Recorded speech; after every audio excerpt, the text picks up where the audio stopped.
Yes, we are learning from our sources that the government is likely to hike capital expenditure target by 10 to 12% for FY26 in the upcoming budget. We are given to understand that the various factors will be taken into account before moving ahead. In fact, the government will take a rational approach before deciding the final capex numbers. Sources are indicating that the slow spending in the current fiscal year is something which will be taken into consideration.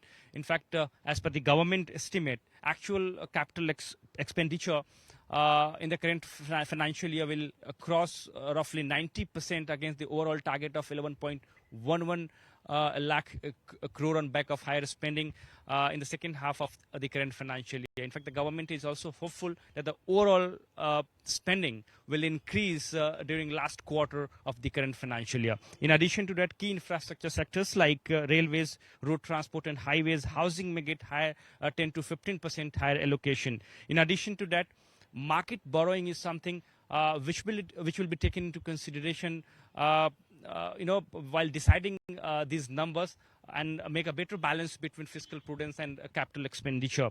Market borrowings through dated securities likely to rise in FY26 to fulfill repayment obligation, and therefore government will of course try to make a better balance between fiscal prudence and capital expenditure numbers. But of course, sources are indicating that the government will not deviate from the fiscal prudence roadmap. In fact, fiscal deficit target of below 4.5% for FY26 will be maintained.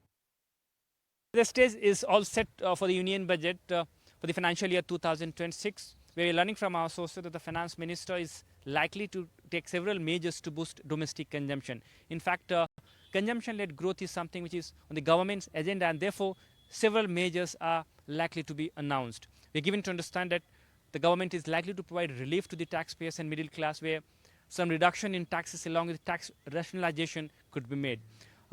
In addition to that, what we are also learning from our sources that the government may provide tax relief to the taxpayers, where tax exemption limit along with all benefit may be increased to rupees 10 lakh, where a standard deduction limit, which is at rupees 75,000 at this point of time, could be increased to rupees 1 lakh. Sources are also indicating that the relief is also expected in rupees 3 lakh to 7 lakh